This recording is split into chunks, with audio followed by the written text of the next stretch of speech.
Bonjour à tous et bienvenue sur To Be Your Joy. J'ai la joie de vous retrouver pour ce petit moment de conversation avec vous. Et pour le thème d'aujourd'hui, j'ai choisi la positivité toxique. Alors vous allez me dire, comment est-ce que la positivité peut être toxique? De quoi s'agit-il? Eh bien, la positivité toxique, c'est lorsque vous faites le choix de ne voir que le côté positif des choses en excès et lorsque vous mettez du positif pour cacher la misère, alors que vous savez qu'il y a de la misère. Il est donc question d'un choix que l'on fait d'ignorer quelque chose qui est inconfortable et de ne se concentrer que sur le positif pour soi, mais aussi pour les autres. Donc on a tendance à projeter également ce même mode de fonctionnement chez les autres. J'observe beaucoup de consommation et de surconsommation autour de la loi d'attraction, les affirmations positives, etc. Et beaucoup d'entre vous sont concernés par cette positivité toxique et cela vous coûte énormément. Donc dans cette vidéo, je vais vous expliquer pourquoi et puis je vais vous proposer peut-être une autre formule qui selon moi est une combinaison un peu plus efficace et qui a porté ses fruits jusqu'à aujourd'hui. Mais avant d'aller plus loin, laissez-moi saluer donc nos nouveaux abonnés et ceux qui nous rejoignent sur la chaîne qui ne me connaissent peut-être pas encore. Je suis Aurélie Enda, thérapeute énergéticienne et je vous accompagne sur votre chemin d'évolution afin de transformer vos challenges en joie. Donc on va partir de tous vos challenges et toutes les situations inconfortables et un petit peu bloquantes que vous vivez pour les transformer, pour les transmuter et aller vers créer sa réalité. Donc cette positivité toxique, vous allez mettre du positif à outrance dans une situation qui ne l'est pas tout à fait et où il y a du négatif. Et qu'est-ce qui va se passer dans ces cas-là? Eh bien, la première chose, c'est que vous allez étouffer les messages que votre corps, votre être essaie de vous donner au travers des émotions. Donc, vous passez à côté d'un certain nombre d'informations extrêmement précieuses que votre être essaie de vous donner parce que elles viennent vous guider sur votre chemin. Les émotions sont là pour vous aider à naviguer, c'est comme votre GPS intérieur. Et vous allez aussi y perdre dans la mesure où vous n'allez pas développer cette aptitude à écouter les émotions et à les décoder. Et si c'est quelque chose qui ne vous a pas été enseigné et modélisé dans votre enfance, eh bien, cela va demander de la pratique et cela va vous demander de l'apprendre au fil des expériences. Deuxième point, vous n'allez pas pouvoir créer un espace vierge, un espace libre pour que votre nouvelle réalité se crée. Parce que vous allez remplir avec du positif, mais à un moment donné, votre espace, il va être saturé parce que vous n'avez pas libéré l'ancien, vous n'avez pas libéré les vibrations basses que vous portiez et vous mettez par-dessus du positif. Si je vous donne un exemple pratico-pratique, lorsque vous avez par exemple des aliments qui sont en train de se périmer dans votre frigo et que, eh bien, vous sentez qu'ils ont un petit peu passé la date, est-ce que vous allez faire vos courses et que vous remplissez votre frigo par-dessus? Eh bien non, vous faites d'abord un tri. Parce que sinon, vous allez vous retrouver dans votre frigo avec des aliments qui vont, eux, continuer de se détériorer et d'apporter donc des choses que vous ne voulez pas, des bactéries, des odeurs, etc. Et pour autant, vous allez essayer de mettre du nouveau dans votre frigidaire. Eh bien, les deux ne vont pas cohabiter de manière très harmonieuse. Et voire même, vos nouveaux aliments vont même peut-être pourrir un peu plus rapidement parce qu'ils sont au contact de choses qui contiennent de la moisissure, etc. Donc, il est bien évident, je ne vous parle pas de frigidaire ici et de nourriture, vous avez bien compris, mais plutôt de choses dans votre réalité. Lorsque vous êtes dans cette positivité toxique également, eh bien, vous n'êtes pas authentique. Vous portez un masque, vous n'êtes pas dans le vrai. Et cela va vous demander beaucoup plus d'énergie que de jouer deux rôles à la fois, la partie intérieure qui correspond à ce que vous vivez vraiment et la partie extérieure que vous essayez de donner au reste du monde. Et malheureusement, eh bien, on est dans une société où cela est très favorisé et où il est très très facile de montrer un visage très positif de tout ce qui se joue sur les réseaux sociaux. Et eh bien, c'est compliqué de vivre deux personnes à la fois à l'intérieur. Ça vous demande trop d'énergie et trop de stratégie, en fait, inconsciente, qui se passe dans votre esprit pour prétendre quelque chose que vous n'êtes pas.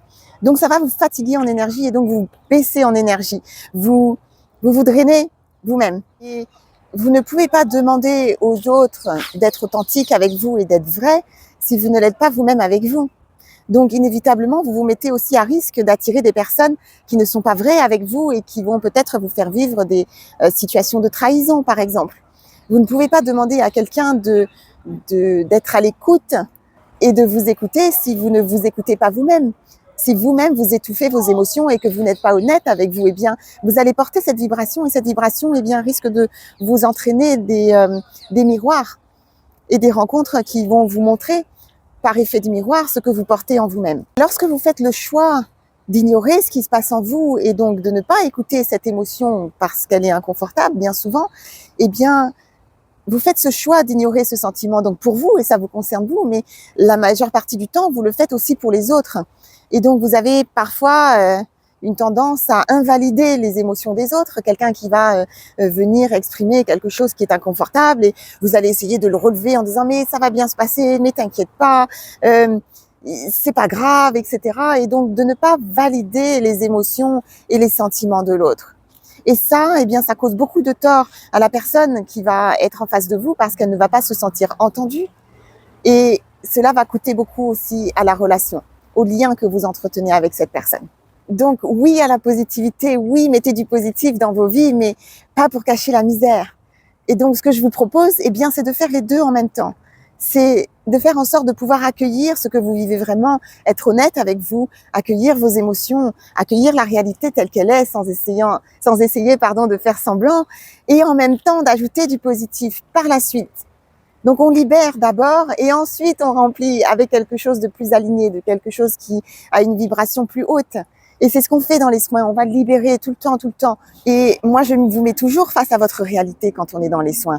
C'est mon engagement avec vous lorsque je vous accompagne, c'est d'être authentique. Donc, quelle que soit la vérité, vous allez la recevoir, donc toujours avec bienveillance et cœur, mais dans la mesure où j'ai un espace après pour vous aider à libérer et à réajuster et à vous remettre dans des vibrations hautes, eh bien, on y va de bon cœur. Et le fait d'aller travailler au bon endroit, eh bien, permet de cibler tout de suite là où est la problématique, là où est la racine. Je pense à un client que j'ai eu il y a pas très longtemps, donc où il venait avec une problématique liée au relationnel, et donc il était persuadé qu'il était question de cette relation en question. Eh bien non, il était à côté. Il était question de la relation précédente. Donc, à force de se concentrer sur il faut que je règle cette question avec cette personne et de s'acharner à essayer de régler quelque chose qui finalement n'est pas le problème en question, on passe à côté. Donc dans les soins, on va beaucoup plus vite, on va au bon endroit et surtout on libère et après on remplit avec du positif. Et cette combinaison, elle est très puissante. Donc, je vous invite vraiment à prendre soin de ces émotions et de faire le travail de libération. Je vous ai posté une vidéo sur la chaîne sur l'EFT qui va permettre d'aller travailler justement quand on a ce débordement émotionnel en impliquant le corps. On va tapoter sur les méridiens. Je mettrai le lien dans la description. Et si vous voulez aller plus loin ou vous avez besoin d'aide, eh bien, vous prenez contact. On ira voir dans un soin. Mais en tout cas, c'est de comprendre que ces émotions et ces vibrations basses, eh bien, qu'elles viennent sous la forme de frustration, sous la forme de croyances limitantes, de choses qui vous empêchent de vivre votre réalité, de conditionnements qui sont limitants, de chakras qui sont en dissonance ou même d'héritage transgénérationnel dont j'ai parlé il n'y a pas si longtemps sur la chaîne. Eh bien, le problème, c'est que c'est elle qui vous pilote, ces vibrations basses. Vous n'êtes pas au contrôle de votre navire. Vous n'êtes pas aux commandes, de votre navire, et c'est elles qui vous pilotent parce que elles sont dans votre inconscient. Et si vous les étouffez, eh bien, vous perdez votre pouvoir personnel parce que d'un, vous ne mettez pas de conscience, de deux, vous ne mettez pas d'authenticité, et c'est elles qui décident de la route que votre réalité va prendre. Voilà, je voulais vraiment mettre l'accent sur cette positivité toxique qui, à mon avis, prend beaucoup de place dans notre société aujourd'hui, et l'importance de savoir accueillir ses émotions et de savoir gérer ses émotions, de décoder les messages que les émotions viennent vous apporter. Mais ça, ce sera pour une autre vidéo. Donc, par ailleurs, si vous ne voulez pas manquer donc les autres vidéos qui vont paraître prochainement, eh bien, pensez à vous abonner à la chaîne si ce n'est pas déjà fait. Mettez du positif dans vos vies, mais ne faites pas semblant. C'était le message que j'avais à vous transmettre aujourd'hui. Je vous remercie de votre écoute. C'était Aurélie Enda sur To Be Your Joy. Et en attendant la prochaine vidéo, eh bien, prenez soin de vous et de vos émotions.